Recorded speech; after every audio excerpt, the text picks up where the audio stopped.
কার জীবনের মোড় কখন ঘুরে যাবে সেটা কেউই বলতে পারে না। এই মোড় ঘুরে যাওয়ার সাথে কারো জীবনে সুখ আসে আর কারো জীবনে দুঃখ আসে। কি বুঝতে পারছেন না কিছুই, তাই তো? তাহলে গল্পে যাওয়া যাক। আমি চিৎকার করতে পারছি না, আমার চিৎকার করার রাস্তা বন্ধ করে দিয়েছে।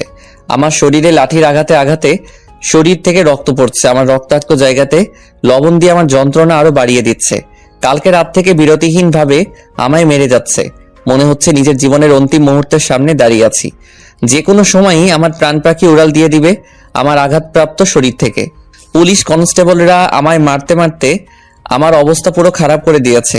মানুষ তার ইগো আর নিজের বদলা নেওয়ার জন্য কতটা নিচে নামে পারে সেটা রিদিতাকে না দেখলেই হয়তো বুঝতেই পারতাম না।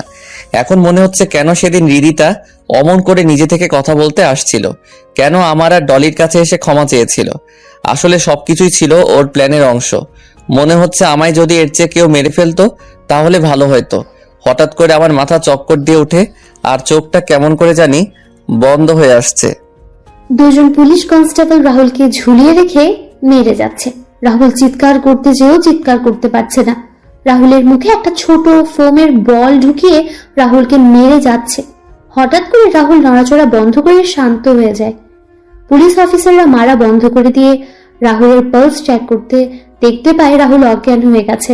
তখন কনস্টেবলরা গিয়ে বড় অফিসারকে বলে। অফিসার এসে রাহুলকে পরীক্ষা করে সেখান থেকে তারা ফোন নিয়ে কাউকে কল দিল। কল দিয়ে কিছু কথা বলা শেষ করে কনস্টেবলদের উদ্দেশ্য করে বলল, এই তোরা এই ফকিনের বাচ্চাকে নিয়ে ওই নদীর পাশের জমিতে ফেলে আয়, তবে সাবধানে যাতে কেউ না দেখতে পায়। কনস্টেবলরা রাহুলকে নিচে নামিয়ে একটা গাড়িতে তুলে দিয়ে নদীর পাড়ের উদ্দেশ্যে গাড়ি ছোটালো। এবার জেনে আসে রাহুলের সাথে এমনটা হওয়ার কারণ কি। 1 বছর আগে বাবা মা ছাড়া পৃথিবীটা কতটা অসহায় সেটা আমার মতো অনাথ ভালোই বুঝতে পারছি। টাকা পয়সা সম্পত্তির জন্য কাছের মানুষগুলো হিংস্র চেহারাটাও দেখতে পেলাম। আপনারা হয়তো কিছুই বুঝতেছেন না, চলুন গল্পে যাওয়া যাক। একটা রুমের ভিতরে আমায় হাত পা বেঁধে মেরে যাচ্ছে আমার মামি, মামা তো বোনার মামা। আমি যে চিৎকার দিয়ে কিছু বলবো সেটা কোনো পথ খোলা রাখেনি ওরা। আমার মুখে গুছিয়ে দিয়েছে কাপড়ের অনেক ছোট ছোট টুকরো। মনে হচ্ছে নিজের জীবনের অন্তিম যাত্রার সামনে দাঁড়িয়ে আছি। আমার শরীরে লাঠির আঘাতে ফেটে যাওয়া স্থান দিয়ে রক্ত পড়ছে আর সেই আঘাতপ্রাপ্ত জায়গায় লেবু চিপে লেবুর রস আর লবণ ঢেলে দিচ্ছে। আমি এই যন্ত্রণা যে সহ্য করতে পারছি না, ব্যথা যন্ত্রণা সবকিছু মিলিয়ে আমার চোখের জল আমার চিৎকারের রূপ নিয়ে বের হয়ে যাচ্ছে। হে সৃষ্টিকর্তা, আমায় কেন এমন এই নিষ্ঠুরতম পৃথিবীতে পাঠালে? আর যদি পাঠাবে তাহলে কেন একটু শান্তি দিয়ে দিলে না? শুনেছি মানুষ সৃষ্টির সেরা জীব, তাহলে আমার উপর এত অত্যাচার কেন? কিছুক্ষণ পর আমার হাতের ও পায়ের বাঁধন খুলে দিয়ে মামা মামি আর মামাতো বোন আমার রুম থেকে চলে যায়। আপনারা নিশ্চয়ই ভাবছেন আমি কিছু করেছি। আসলে আমার সকল সম্পত্তি লিখে নেওয়ার জন্য এমন করছে। আজকে জোর করে সবকিছু লিখে নিয়েছে তারা। আমি তাড়াতাড়ি করে বাথরুমে গিয়ে শাওয়ার ছেড়ে দিয়ে নিচে বসে পড়লাম। কিছু সময় পর শরীরে যন্ত্রণা কিছুটা কম হলে বাথরুম থেকে ফ্রেশ হয়ে এসে নিজের বিছানায় বসে পড়লাম। আজকে থেকে এই বাড়ি মামার নামে হয়ে গেল। কিছু সময় পর নিচে থেকে মামির গলার স্বর শুনতে পেলাম। আমি তাড়াতাড়ি করে কাপড় পরে নিচে চলে গেলাম। নিচে যেতেই মামি বলেন, এই অনাথের বাচ্চা, রুমে পড়ে পড়ে ঘুমাচ্ছিস কেন? বাড়ির কাজগুলো কে করবে? তোর মরা বাপ নাকি তোর মরা মা? না মামি, আমি করছি। রাহুল সবার জন্য খাবার রেডি করে মামা আর মামিকে খেতে দিয়ে তার মামাতো বোন সীমার রুমের উদ্দেশ্যে পা বাড়ায়। রাহুল সীমার রুমে ঢুকে খাবার টেবিলে রেখে যেই চলে আসবে তখনই রাহুল সীমাকে টান দিয়ে বিছানায় এনে ফেলে দিল। সীমা বিছানা থেকে উঠে রাহুলের সামনে এসে রাহুলের গালে ঠাস ঠাস করে থাপ্পড় বসিয়ে দিয়ে বলল, অনাথের বাচ্চা, অনাথ ইতরের বাচ্চা, তোর সাহস হলো কি করে আমায় স্পর্শ করার? রাহুল গালে হাত দিয়ে দাঁড়িয়ে আছে, মাথা নিচু করে। তখন সীমা বলে উঠল, কিরে অনাথের বাচ্চা, কথা বলছিস না যে? না আরো কয়েকটা দিব তোকে? আসলে সীমা তোর রুমের সুইচ বোর্ডে সমস্যা আর তুই ভেজা হাতে স্পর্শ করছিলি তাই আমি। তোর তো সাহস কম না, আমায় নাম ধরে ডাকিস? তোকে বলছি না ম্যাডাম বলে ডাকার জন্য? তুই তো আমার বোন হস আর আমার ছোট। তো কি হয়েছে? তুই হলি আমাদের বাড়ির চাকর, so you call me madam, it's that clear? মাকে বলে দিস আমি কলেজে যাচ্ছি, আমার গাড়ি নিয়ে তুই হেঁটে চলে আসিস। খাবারটা খেয়ে যান। তোর হাতের খাবার খেতে ইচ্ছে করছে না আমার, আমি বাইরে খেয়ে নিব। সীমা কথাগুলো বলে গাড়ির চাবি ঘুরিয়ে ঘুরিয়ে রুম থেকে বের হয়ে যায়। রাহুল একটা হাসি দিয়ে সেখান থেকে নিচে এসে কাজ করতে শুরু করে। আমাদের গল্পের নায়ক রাহুল রাজ। মা বাবা কেউ বেঁচে নেই। রাহুলের বয়স যখন 9 বছর তখন রাহুলের বাবা মা মারা যান। রাহুলের অনেক সম্পত্তি। রাহুল এবার অনার্স 2য় বর্ষে পড়ছে। রাহুলের মামা আর মামি মিলে সুযোগ বুঝে রাহুলকে তাদের সাথে নিয়ে আসেন আর তারপর রাহুলের সকল সম্পত্তি নিজের নামে লিখে নেন। তারপর থেকে রাহুল হয়ে যায় নিজের বাসারই কাজের লোক। অবশ্য রাহুলের মামা তো বড় বোন সুমন আপু বেঁচে থাকলে রাহুলের সাথে এমন কোনো কাজ হতো না। কিন্তু ভাগ্যের কি নির্মম পরিহাস, 4 বছর আগে সুমন আপু পরপারে চলে গেলেন। আর বাকিটুকু গল্পের সাথে থাকলেই জানতে পারবেন। রাহুল নিচে আসতেই তার মামি বলে উঠল, কিরে সীমা কোথায়? মামি সে তো কলেজে চলে গেছে। আচ্ছা, এই সব কিছু ধুয়ে রান্নাঘরে রেখে দে, আর বাসার সকল কাজ করে তারপর ভার্সিটিতে যাবে, না হলে সকালের কথা মনে থাকে যেন। রাহুল একটা হাসি দিয়ে সকল কাজ শেষ করার জন্য রান্নাঘরে চলে গেল। সবকিছু গুছিয়ে রাহুল তার রুমে এসে ফ্রেশ হয়ে রেডি হতে যাবে, তখনই বুঝতে পারে তার শরীরে কয়েক জায়গায় ফুলে গেছে আর সেখান থেকে এখনো অল্প অল্প করে রক্ত পড়ছে। রাহুল একটা কাপড়ের টুকরো দিয়ে সেগুলো মুছে একটা শার্ট পরে নিল। যখন ব্যাগ পিঠে নিল তখন পিঠে প্রচন্ড ব্যথা শুরু হয়ে গেল।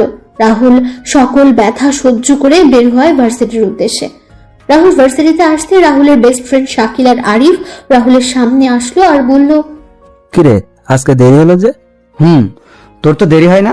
বাসার কাজ শেষ করে আসতে আসতে দেরি হয়ে গেছে। ভুলেই গেছিলাম রে।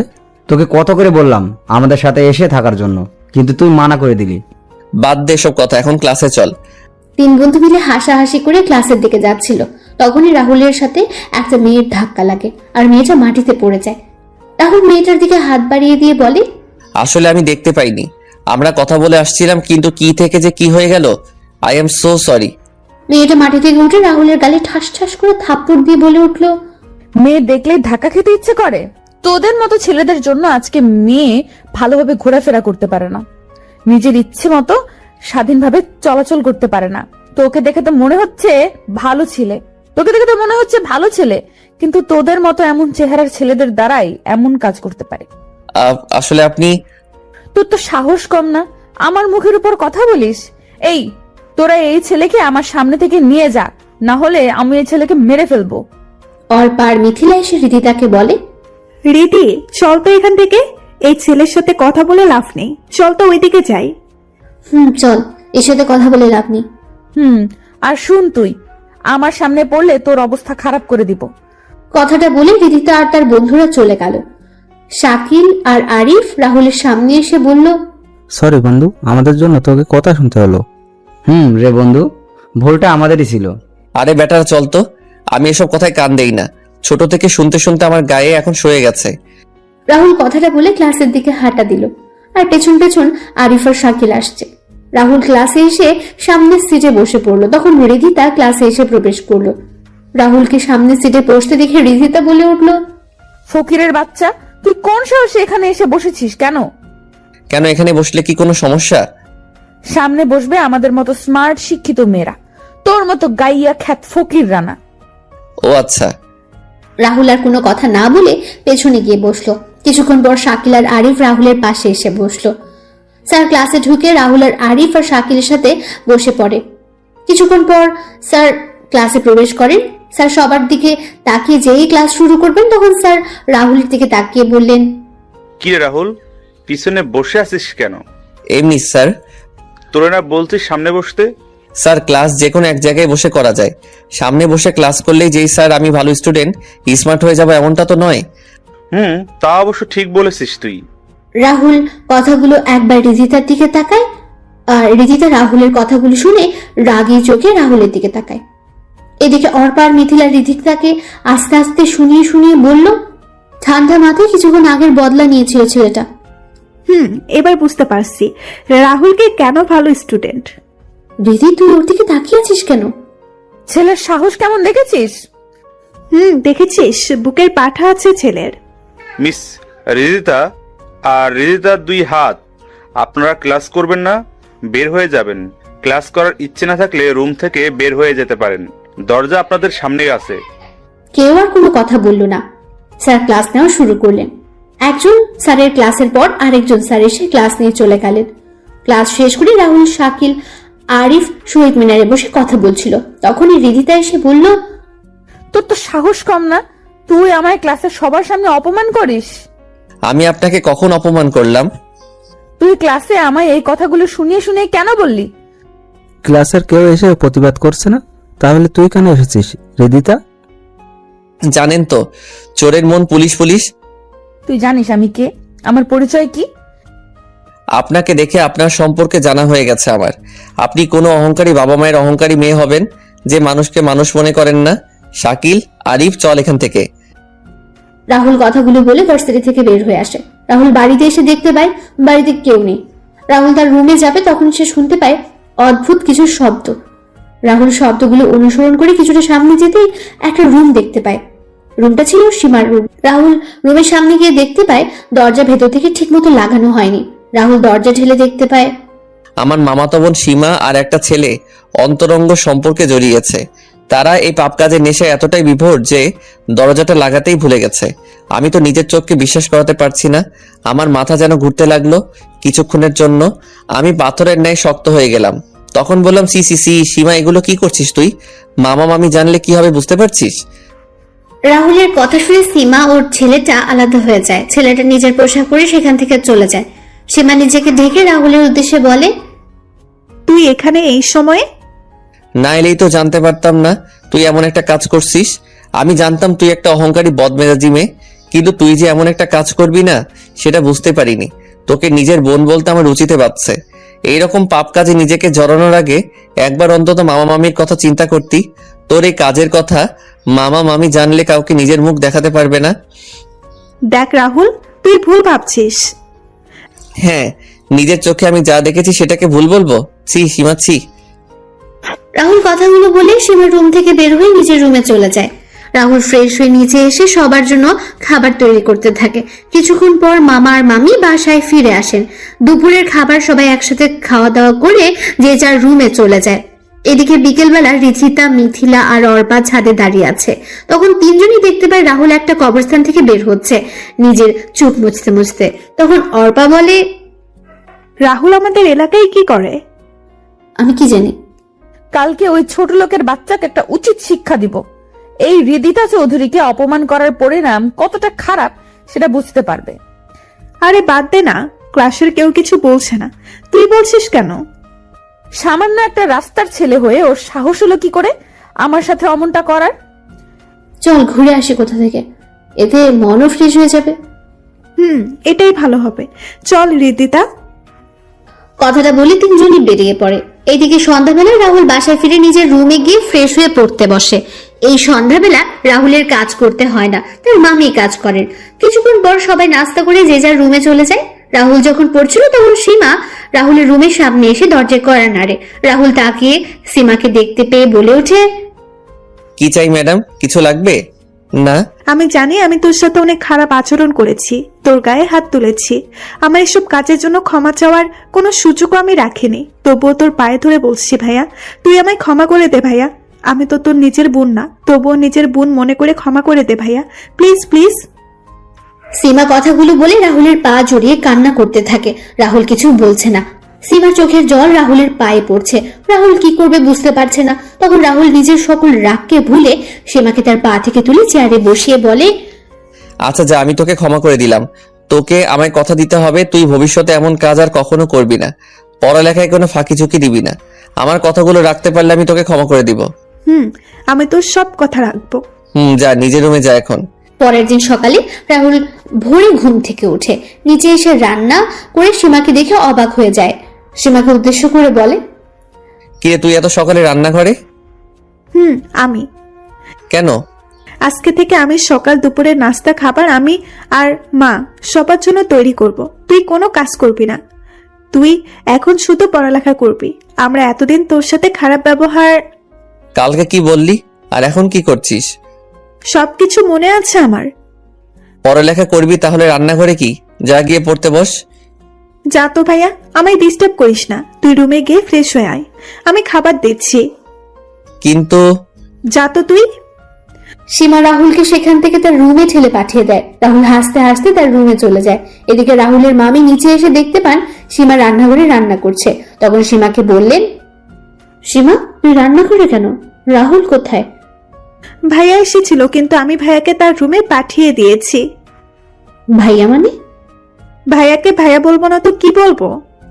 মা তোর শরীর খারাপ? তুই কি বলছিস এসব? মা আমি ঠিক বলছি। কিছুক্ষণ পর সবাই খাওয়া দাওয়া শেষ করে নিজের রুমে চলে যায়। রাহুল রেডি হয়ে গাড়ির কাছে এসে সীমার জন্য অপেক্ষা করতে থাকে। কিছুক্ষণ পর সীমাও চলে আসে গাড়ির কাছে। দুজনে গাড়িতে বসে রাহুল গাড়ি চালানো শুরু করে। কিছুক্ষণ পর সীমার কলেজে সীমাকে নামিয়ে দিয়ে গাড়ি যেয়ে রেখে আসতে যাবে, তখন সীমা বলে, ভাইয়া গাড়ি তুই নিয়ে যা, তুই 1:30 এখানে চলে আসিস। না, গাড়ি এখানে থাক। না, আমি যা বলেছি সেটাই, যা এখন তুই।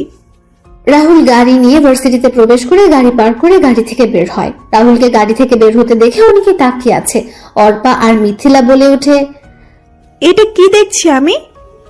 যেই ছেলে গতকালকে নোংরা পোশাক পরে ভার্সিটিতে এসেছিল আজকে দামি একটা গাড়ি থেকে নামছে। এটা দেখে আমার মনে হচ্ছে কাশিম টিভির কোনো প্রোগ্রাম চলছে। রিদিতা অর্পা আর মিথিলাকে পিঠে দুটো ধুম করে বসিয়ে দিয়ে বলে ওঠে, এত গড়াগড়ি করছিস কেন? দেখ গাড়ি কোথা থেকে ভাড়া করে নিয়ে আসছে হয়তো। বন্ধু কি রে, হঠাৎ করে গাড়ি নিয়ে? না, কালকের অপমানের বদলা নিতে। নাব্বে সালা, আসলে সীমার কথাটা বললাম না। ও আচ্ছা, এই ব্যাপার। তবে একদিক দিয়ে ভালো হয়েছে, সীমা যে তোকে সাপোর্ট করেছে, এটাই অনেক ভালো। তারপর সবাই মিলে ক্লাসে চলে যায়। ক্লাস শেষ করে রাহুল আরিফ আর শাকিলকে বিদায় দিয়ে চলে যায়।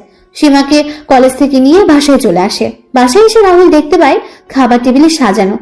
রাহুল ফ্রেশ হয়ে এসে খাবার খেয়ে নিচের রুমে চলে যায়। রাতের বেলা সবাই যখন খাবার খাচ্ছিল তখন টিভি নিউজে সবাই শুনতে পায় আজকে সিলেটের বড় রাস্তার পাশের মোড়ে কয়েকজন সন্ত্রাসীর মরদেহ গাছের ডালে ঝুলন্ত অবস্থায় পাওয়া গেছে। পুলিশ এখনো সঠিক করে কিছু বলতে পারছে না, তবে সন্ত্রাসীদের বুকে বড় বড় করে লেখা আছে দ্য ডেথ ডেভিল। এভাবে চলে যায় 10টা দিন। এই 10 দিনে সীমা রাহুলের সাথে অনেক ভালো ব্যবহার করেছে, নিজের ভাইয়ের মতো। এই 10 দিনে মনে হচ্ছে সীমা ও রাহুলের একজন মায়ের পেটের ভাই বোন। পরের দিন সকালে রাহুল ভার্সিটিতে চলে যায়। আজকে অবশ্য সীমা কলেজে যায়নি, তাই রাহুল গাড়ি নিয়ে আসেনি। রাহুল ভার্সিটিতে আসতেই রিধিতা বলে ওঠে, কি রে ছোট লোক, আজকে তোর গাড়ি কোথায়? এই কয়েকদিন তো গাড়ি নিয়ে এসেছিলি। আপনার কি কোনো কাজ নেই? আমি তো আপনার সাথে নিজে থেকে কথা বলি না, তাহলে কেন আমার সাথে আসছেন কথা বলতে? আর কথা যখন বলতেই হবে তাহলে ভদ্রভাবে কথা বলতে পারেন না? না পরিবার থেকে ভদ্রভাবে কথা বলার সুযোগ পাননি? তোর মতো ছোট লোকের সাথে আমায় কথা বলতে হলে চিন্তা করে কথা বলতে হবে। ওই যে বললাম, আপনি কোন পরিবারের মেয়ে সেটা আপনাকে দেখেই বোঝা যাচ্ছে। রাহুল আর কোনো কথা না বলে সেখান থেকে ক্লাসে চলে যায়। কিছুক্ষণ পর স্যার ক্লাসে এসে ক্লাস শুরু করেন। ক্লাস শেষ করে যখন সবাই বের হচ্ছিল তখনই রাহুলের ফোন বেজে ওঠে। রাহুল ফোন রিসিভ করার সাথে ও পাশ থেকে কেউ কিছু কথা বলে। রাহুল তাড়াতাড়ি করে বাড়ির সামনে এসে দেখতে পায় বাড়িতে অনেক মানুষ। রাহুল হাঁটছে সামনের দিকে, কিন্তু এত মানুষ বাড়িতে কেন সেটা বুঝতে পারছে না। রাহুল কিছুটা সামনে যেতেই তার মামির গলা শুনতে পেলে। রাহুল তাড়াতাড়ি করে ঘরে ঢুকে পড়ে, আর ঘরে ঢুকে যা দেখতে পেল এতে করে রাহুলের মাথায় আকাশ ভেঙে পড়ে। রাহুল কি করবে বুঝতে পারছে না। রাহুল ধীর পায়ে হেঁটে ফ্লোরে সাদা চাদর জড়িয়ে রাখা লাশটার সামনে যে চাদর সরিয়ে দেখতে পায় সীমা মাটিতে শুয়ে আছে। রাহুল সীমার লাশের পাশে ধূপ করে বসে যায়। রাহুলের চোখ দিয়ে জল গড়িয়ে পড়ছে। রাহুল তার মামির দিকে তাকাতে রাহুলের মামি রাহুলের দিকে কান্না মিশ্রিত কণ্ঠে বলে উঠলেন, আমি বাসায় এসে কারো কোনো সারা শব্দ পাচ্ছিলাম না, তাই আমি যখন সীমার রুমের সামনে আসি তখন দেখি সীমা তো রুমের ফ্যানের সাথে ঝুলছে। কথাটা বলে মামি কান্না করতে থাকেন। রাহুল কি বলবে বুঝতে পারছে না। তখন রাহুল সীমার হাতে একটা কাগজ দেখতে পায়। রাহুল কাগজটা নিয়ে দেখতে পায় সেখানে লেখা আছে, ভাই আমায় ক্ষমা করে দিস, আমি তোর কথাগুলো রাখতে পারলাম না। চেষ্টা করেছিলাম তোর কথা রাখার জন্য, কিন্তু রাখতে পারিনি। আমি তোর সাথে অনেক খারাপ ব্যবহার করেছি, এমনকি তোর উপর হাত তুলেছি। ভাইয়া আমায় ক্ষমা করে দিস, ভালো থাকিস, আর আমার মা বাবাকে দেখে রাখিস। আমার মা বাবার আর কেউ রইল না রে ভাইয়া, এখন তুই তাদের জন্য সবকিছু। এতে তোর বেয়াদব বোন সীমা। রাহুল চিঠিটা পড়ে সীমার প্রাণহীন দেহটাকে জড়িয়ে ধরে কান্না করতে থাকে। কিছুক্ষণ পর বাসায় পুলিশ আসে আর জিজ্ঞেস করে, আপনাদের কারো উপর কি কোনো সন্দেহ হচ্ছে? না, আমাদের কারোর উপর কোনো সন্দেহ হয় না। পুলিশ অফিসার বললেন। অফিসার, আপনারা এখন আসতে পারেন। পুলিশ অফিসার চলে যায়। 2 ঘন্টা পর সীমাকে সমাহিত করা হয়। সীমার মৃত্যুর খবর শুনে আরিফ আর শাকিলও আসে। শাকিল আর আরিফ রাহুলকে শান্ত করার চেষ্টা করছে। সবাই সকল কাজ শেষ করে চলে যায়। রাহুল তার রুমে গিয়ে ঘুমিয়ে পড়ে। রাতের বেলা রাহুল সবার জন্য খাবার তৈরি করে আর তার মামা আর মামির রুমে নিয়ে গিয়ে বলে, মামা মামি চলো খেয়ে নিবে। না, আমার খিদে নেই, তুই খেয়ে নে। তুই খেয়ে ঘুমিয়ে পড়। তোমাদের শরীর খারাপ করবে না, খেলে চলো তো এখন। রাহুল জোর করে তার মামার মামিকে নিয়ে খাবার টেবিলে চলে যায় আর দুজনকে খাইয়ে দিচ্ছে নিজের হাতে। রাহুলের মামা আর মামি অবাক চোখে রাহুলের দিকে তাকিয়ে আছেন আর চোখের জল ফেলছেন। তখন রাহুলের মামা রাহুলকে বললেন, তোর সাথে তো আমরা অনেক খারাপ ব্যবহার করেছি, তারপরেও তুই আমাদের। তো কি হয়েছে, মামা হচ্ছে মায়ের ভাই, মাতুল সমান, আর মামি হচ্ছে মায়ের পরবর্তী স্থান।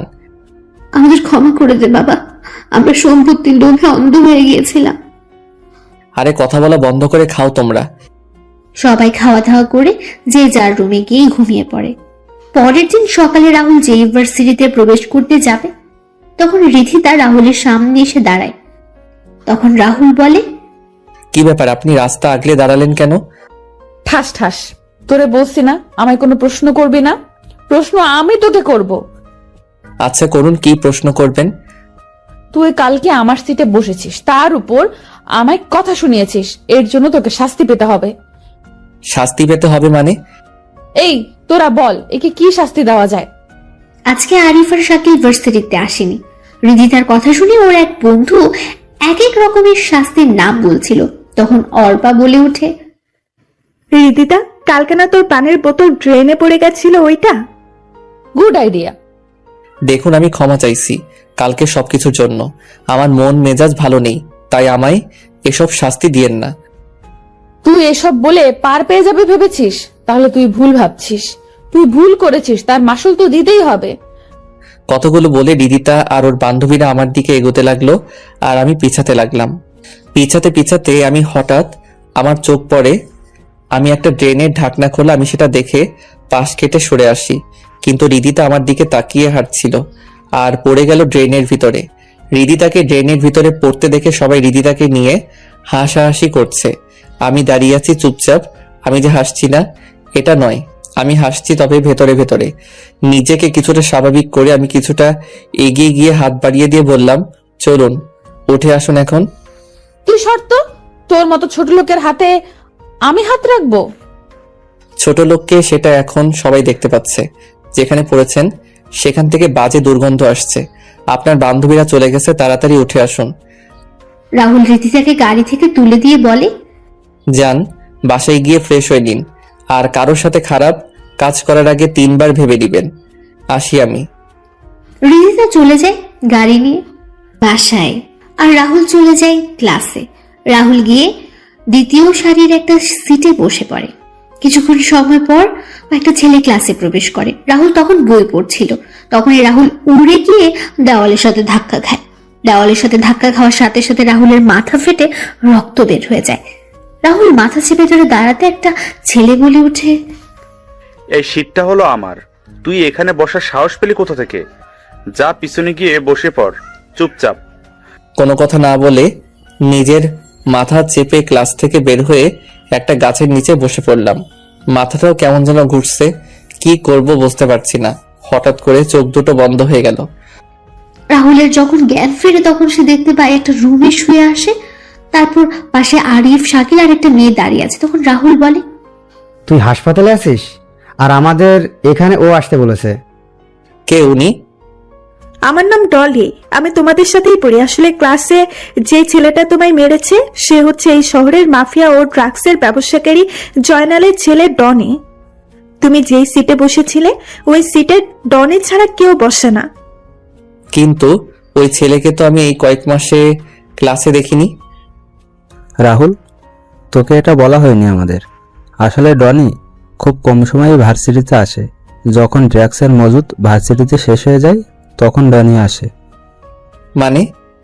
পরে শোনা যাবে, তুমি রেস্ট নাও, আমি আসছি বিল মিটিয়ে। রাহুল চোখ বন্ধ করে শুয়ে আছে, আর মনে হচ্ছে সীমার কথা আর সুমনা আপুর কথা। রাহুলের চোখগুলো ভিজে ওঠে। রাহুল চোখের জল মুছে চোখ বন্ধ করে মুখে একটা হাসি বজায় রেখে সিটি বাজাতে থাকে। কিছু সময় পর রাহুলকে নিয়ে আরিফ আর শাকিল বাসায় চলে যায়, আর ডলি চলে যায় ডলির বাসায়। আরিফ আর শাকিল মামা মামিকে সবকিছু খুলে বলে। তখন মামা বলেন, বাবা তুই চিন্তা করিস না, আমি ওই ছেলেকে জেলের ভাত খাইয়ে ছাড়বো। মামা বাদ দাও তো, কুকুর কুকুরের মতো কাজ করেছে, তাই আমরাও কি কুকুরের মতো কাজ করব? রাহুল ঠিক বলেছে, ঝামেলা বাড়িয়ে লাভ নেই। নিজের 2 মেয়েকে তো হারালাম, এবার এই ছেলেকেও না হারিয়ে ফেলবো। রাতের বেলা সবাই খাওয়া দাওয়া করে ঘুমিয়ে পড়ে। এদিকে ডলি তার বাবাকে বলছে, বাবা, আমাদের কয়েকজন এজেন্টের কোনো সন্ধান পাচ্ছি না। সকল এজেন্টের লোকেশনও বের করা যাচ্ছে না। ডনির বাবা ডনির গালে থাপ্পড় বসিয়ে দিয়ে বলে ওঠেন, লজ্জা করছে না তোর এই কথা বলতে?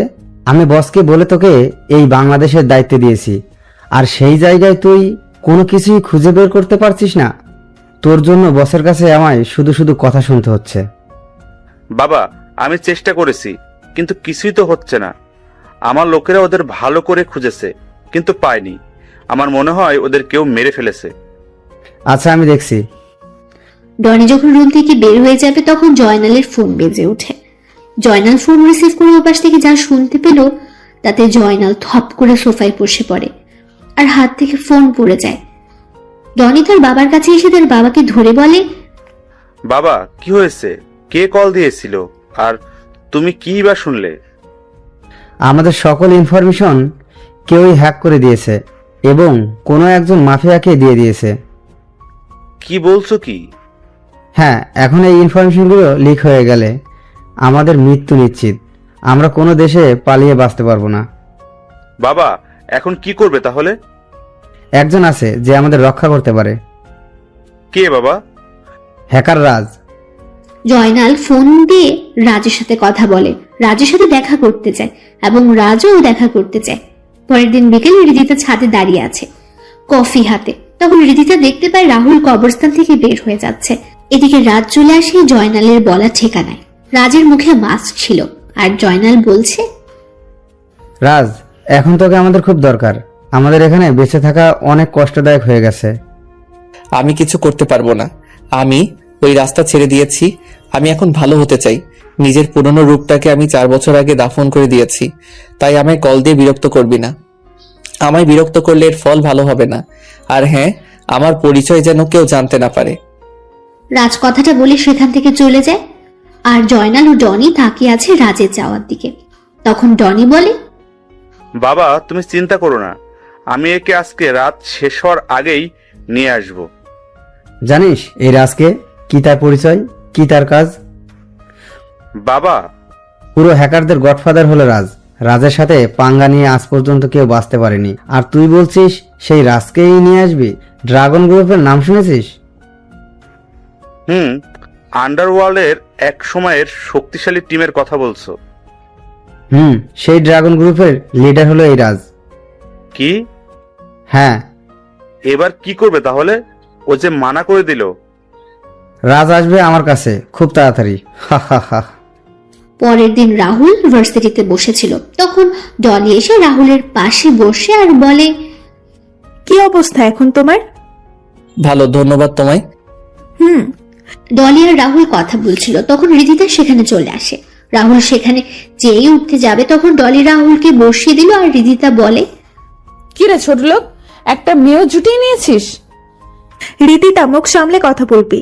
মানুষকে সম্মান করতে শেখা উচিত তোর। কি রে ডলি, তুই ওই ফকিনের হয়ে কথা বলছিস কেন? প্রথম দেখায় ভালো লেগেছে কি? মানুষকে তো মানুষের ভালো লাগবে, তোদের মতো অমানুষরা সেটা বুঝবে কি করে? এক ফকিন্নি আর এক ফকিন্নির হয়ে কথা বলবেই তো। মুখ সামলে কথা বলবি রীতিতা। তুই মুখ সামলে কথা বল। তুই একজন সামান্য সরকারি চাকরিজীবীর মেয়ে, আর আমার বাবা হলেন একজন এমপি। So mind it. আমার সাথে লাগতে এলে তোর এমন অবস্থা করব যাতে তুই কাউকে মুখ দেখাতে না পারিস। তুই যে এতটা খারাপ আমি ভাবিনি। আমাদের তুই ফকিন্নি বললি না, আসলে তোর আচার ব্যবহার বোঝায় যায় কে ফকিন্নি আর কে ছোট লোক। ডলি, তুই কিন্তু মাত্রাতিরিক্ত কথা বলছিস। সামান্য একটা ছোট লোকের জন্য তুই আমার সাথে এইভাবে কথা বলছিস? অন্যকে কিছু বলার আগে নিজের অবস্থান, নিজের ব্যবহার দেখে নিস। কথাগুলো বলে ডলি সেখান থেকে চলে যায় আর রাহুল চলে যায় ক্লাসে। রাহুল ক্লাসে এসে আরিফ আর শাকিলের সাথে বসে কথা বলছিল। তখন রিদিতা রাহুলের সামনে আসে আর রিদিতা রাহুলের গালে ঠাস ঠাস করে থাপ্পড় বসিয়ে দিল। তখন রাহুল বলল, এটা কি হলো? আপনি আমায় মারলেন কেন? তোর জন্য একটা মেয়ে আমার সবার সামনে অপমান করে গেল। আমি কি বলেছিলাম ওর সাথে কথা বলার জন্য? আর আপনি তো নিজে থেকে এসে সমস্যা সৃষ্টি করেছেন। তোদের দুজনের অবস্থা খারাপ করে দিব। আপনারা দুইজনে কথা বলেছেন, এখানে আমায় কেন টানছেন? আমি তো কিছু বলি নাই, তাহলে আমাকে কেন? রিদিতা কথাগুলো বলে রাহুলকে থাপ্পড় মারছে, সাথে চুলগুলো টানছে। রাহুল একসময় ব্যথায় চিৎকার দিয়ে উঠে। তখন অর্পা আর বাকিরা রিদিতাকে সেখান থেকে নিয়ে আসে। রাহুল তার চুল ধরে বসে পড়ে। অর্পা রিদিতাকে উদ্দেশ্য করে বলে, এটা তুই কি করলি রিদি? যা করেছি ভালো করেছি। তোরা নিয়ে এলি কেন? আমি ওর সমস্ত চুল ছিঁড়ে ফেলতাম। তোর এই কাজে ক্লাসের সবাই তোকে নিয়ে হাসছে, সেটা অনেক ভিডিও করে রেখেছে। আজকে তুই তোর কাজের জন্য সবার কাছে হাসির পাত্র হয়ে গেলি। রিদিতা এক পলক সবার দিকে তাকিয়ে রাগে ফুসতে ফুসতে গাড়ি নিয়ে বাসায় চলে যায়। এইদিকে আরিফ আর শাকিল বলছে, বন্ধু, অনেক বড় তুফান গেল না রে তোর উপর দিয়ে? ওটা তুফান না, নার্গিস গিয়েছে। শাআল্লাহ, আর একটু হলে আমার মাথার সমস্ত চুল ছিঁড়ে ফেলতো। আমি যতই ওর থেকে দূরে থাকতে চাই, ততই মেয়েটা কেন আমার সাথে পায়ে পায়ে ঝগড়া করতে আসে? বন্ধু চল বাসায় চলে যাই, আজকে আর ভালো লাগছে না। তারপর তিনজনই বাসায় চলে যায়। পরের দিন সকালে রাহুল ভার্সিটিতে আসতে দেখতে পায় রিদিতা আর তার বান্ধবীরা ডলিকে ঘিরে ধরে বাজেভাবে কথা বলছে। রিদিতা তার ছেলে বন্ধুরা ডলিকে বাজেভাবে ধরে আছে আর ভার্সিটির সকল স্টুডেন্টদের দিকে তাকিয়ে আছে। ডলি নিজেকে ছাড়ানোর চেষ্টা করছে কিন্তু পারছে না।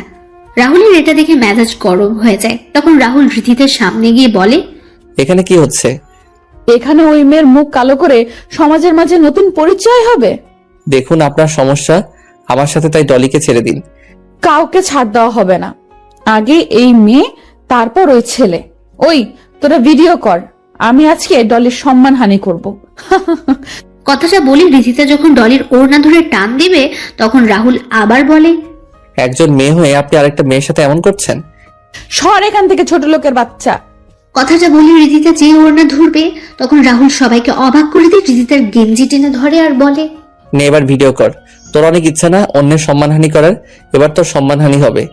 রাহুলের এমন কাণ্ডে সবাই অবাক হয়ে যায়। অর্পা, মিথিলা সহ সবাই তাকিয়ে আছে। সবাই ভিডিও করা বন্ধ করে দিয়েছে। রাহুল রিদিতার গেঞ্জি ছেড়ে দিয়ে ডলিকে নিয়ে চলে আসছিল। তখনই রিদিতা বলে উঠে, তোর যদি সাহস থাকে তাহলে আজকে 3 ঘন্টা ভার্সিটি থেকে দেখা। আজকে তোকে শেষ করে দিব।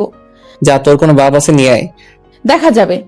রিদিতা ফোন দিয়ে তার বাবাকে বলে। তখন তার বাবা তার লোকদের পাঠিয়ে দিলেন। 1 ঘন্টা পর রাহুল ক্লাস করছে। তখন রিদিতা তার বাবার পাঠানো লোকদের নিয়ে ক্লাসে প্রবেশ করে আর রাহুলকে দেখিয়ে দিল। লোকগুলো এসে রাহুলকে ক্লাস থেকে টানতে টানতে ভার্সিটির মাঠে নিয়ে যায়। লোকগুলো রাহুলকে স্ট্যাম্প, হকি স্টিক, পাইপ নিয়ে আঘাত করছে আর রাহুল সবাইকে অবাক করে হেসে যাচ্ছে। রাহুলের মুখ, মাথা থেকে রক্ত পড়ছে, কিন্তু রাহুল অনবরত হেসে যাচ্ছে।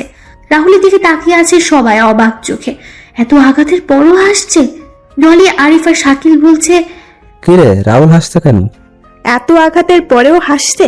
রাহুলের শরীরে মনে হচ্ছে এই আঘাতের কোনো প্রতিক্রিয়াও হচ্ছে না।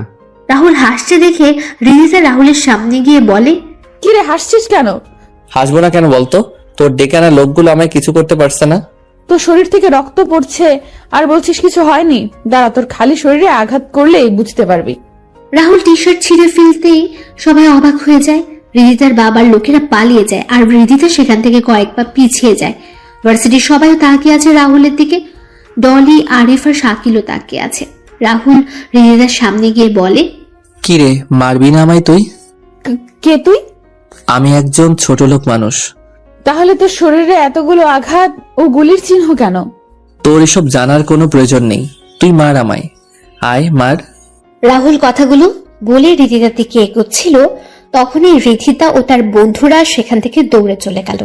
রাহুল তার রক্তাক্ত টি শার্ট গায়ে জড়িয়ে ভার্সিটির বাইরে এসে একটা টঙের দোকান থেকে সিগারেট টানছে। তখন ডলি, শাকিল আর আরিফ আসে। রাহুল একবার তাকিয়ে আবার সিগারেটের ধোঁয়া উড়াতে লাগলো। সিগারেট শেষ হলে শাকিল বলে, ভাই আপনি কে বলুন তো? আপনি যে কোনো সাধারণ মানুষ নয় সেটা আমরা বুঝে গেছি, কি বলছিস কি তোরা? তোর শরীরে এগুলো এলো কিভাবে? বলবো সব, তবে এই লক্ষ্য যেদিন পূরণ হবে সেদিন বলবো। রাহুল কথাটা বলে সেখান থেকে চলে যায় বাসায়। এদিকে রিধিতা তার রুমে বসে একটু আগের কথা চিন্তা করছে। রিধিতা মনে মনে বলছে, কে ওই ছেলে? ছেলেটাকে যেমন দেখতে তেমনটা কিন্তু নয়। ওর এমন চেহারার পেছনে কি এমন রহস্য লুকিয়ে আছে? ও শরীরে এত চিহ্ন কিসের? ধুর, ও যেই হোক, তাতে আমার কি? আমার বদলা নিতে হবে।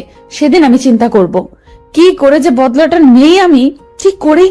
রিধিতা বসে এসব চিন্তা করছিল, তখনই রিধিতা ইয়েস বলে লাফ দিয়ে উঠল। রিধিতা নিচে গিয়ে খাওয়া দাওয়া শেষ করলো। রাহুল বাসায় এসে তার রুমে গিয়ে ফ্রেশ হয়ে কেটে যাওয়া জায়গায় মলম লাগিয়ে শুয়ে পড়ল। রাতের বেলা যখন সবাই মিলে খাবার খাচ্ছিল, তখনই সবাই নিউজে দেখতে পেল আজকেও বড় রাস্তার পাশের পুকুরে কয়েকজন লাশ পাওয়া গেছে। পুলিশ বলছে মৃত ব্যক্তিরা ড্রাগসের ব্যবসার সাথে জড়িত। আগের মতোই সবার বুকে লেখা আছে ডেথ টেকল। পরের দিন সকালে রাহুল ভার্সিটিতে বসে আরিফ, শাকিল আর ডলির সাথে কথা বলছিল। তখনই শাকিল বলে উঠে, ওই এই ভিডিওটা দেখতো তোরা? কিসের এই ভিডিওটা? আরে বেটা, কালকে রাতে পুলিশের আইজিপিকে কেউ বাজেভাবে হত্যা করেছে আর বুকে লিখে দিয়েছে ডে ডেড ডেভিল মেরেছে। কি শুরু হলো বলতো? দেশে এক এক করে সবাইকে মেরে ফেলছে ওই ডেভিল। আচ্ছা, ভিডিও দেখি। ভিডিওটা নিয়ে দেখতে পেলাম ডেভিল পুলিশের আইজিপিকে প্রথমে উলঙ্গ করে একটা ছুরি দিয়ে গলা থেকে কোমর পর্যন্ত আঘাত করছে এক নাগাড়ে, আর আইজিপি চিৎকার করছে। তারপর ডেভিল আইজিপির বুকে ফুটন্ত অ্যাসিড ঢেলে দিচ্ছে। আইজিপি চিৎকার করতে করতে অজ্ঞান হয়ে যায়। ডেভিল তখন একটা পৈশাচিক হাসি দিয়ে এক কোপে শরীর থেকে আইজিপির মাথা আলাদা করে দিল, তারপর পা হাত কেটে ফেলে।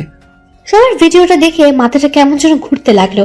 রাহুল মোবাইল রেখে বলে উঠে, একটা মানুষ আরেকটা মানুষকে এভাবে মারতে পারে? আমি চিন্তা করতে পারছি না। এই ডেভিল কোন সাইকো হবে? একজন মানুষ কখনো একজন মানুষকে এভাবে মারতে পারে না। আমি শুনেছি ডেভিল এমনি এমনি কাউকে মারে না, কোনো কারণ তো অবশ্যই আছে এর পিছনে। তখনই রাহুলের ফোন বেজে ওঠে। রাহুল ফোন বের করে দেখতে পায় জয়নালের কল। রাহুল সেখান থেকে উঠে গিয়ে কল রিসিভ করে। কিরে, তোকে না বলেছি আমায় কল দিবি না? তাহলে ভাই, আমি তোমার পায়ে পড়ি, তুমি পারো একমাত্র আমাদের বাঁচাতে। ওই ডেভিল অলরেডি আমাদের সকল এজেন্টের মেরে দিচ্ছে, আমাদেরও কখনো মেরে দিবে। প্লিজ তুমি আমাদের রক্ষা করো, প্লিজ। আমি আগেই বলেছিলাম তোদের এই রাস্তা থেকে বের হয়ে আসার জন্য, কিন্তু তোরা এলি না। তোদের এই ড্রাগসের জন্য অনেক ছেলে মেয়ে মারা গেছে, অনেকের সংসার নষ্ট হয়ে গেছে। ভাই, আমি আপনার পায়ে পড়ি, এবার আপনি বাঁচিয়ে নিন, সামনে থেকে আর এমন কাজ করব না। শোন, তুই আর তোর ছেলে সকল ভার্সিটি থেকে তোদের সকল কিছু যদি আজকের ভিতরে সরিয়ে নিতে পারিস, তাহলে আমি তোদের কাজ করে দিব। রাহুল কথাগুলো বলে সেখান থেকে এসে আবার আড্ডা দেওয়া শুরু করে। তখন রিধিতা ও তার বন্ধুরা আসে রাহুলদের আড্ডা দেওয়ার স্থানে। রিধিতা রাহুল আর বাকিদের উদ্দেশ্য করে বলে, রাহুল, ডলি, আমি তোদের সাথে সত্যি অনেক খারাপ ব্যবহার করেছি। তোরা আমায় ক্ষমা করে দে। আজকে কি তোর শরীর খারাপ করেছে যার জন্য এমন বলছিস? না রে, আমার শরীর ভালো, তবে নিজের কাজের জন্য খুব অনুশোচনা হচ্ছে। আসলে আমি সবার সাথে খারাপ ব্যবহার করেছি, এখন নিজেকে আমায় বদলাতে হবে। তাই তোরা আমায় ক্ষমা করে দে। তোরা যদি বলিস তাহলে আমি ভার্সিটির সবার সামনে আমি তোদের কাছে ক্ষমা চেয়ে নেব। আমি ক্ষমা করে দিলাম।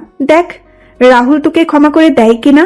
রাহুলের কাছে গিয়ে বললাম রাহুলের হাত ধরে, রাহুল, আমায় ক্ষমা করে দে প্লিজ।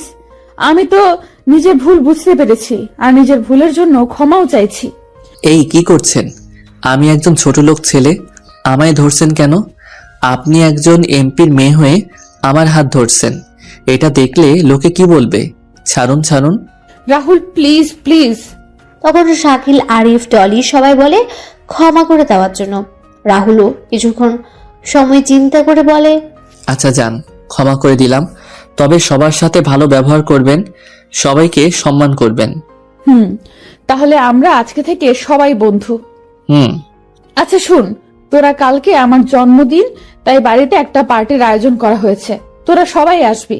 শুভ জন্মদিন রিদিতা, জন্মদিনের অনেক অনেক শুভকামনা রইল। আরে এখন বলছিস কেন? কালকে বলবি তো? না রে, আমি কালকে যাব না, আমার এইসব পার্টি ভালো লাগে না। তাহলে বুঝবো তুই আমায় ক্ষমা করিসনি এখনো। আরে না না, তুই ভুল ভাবছিস। তাহলে তুই কালকে আসছিস কিন্তু।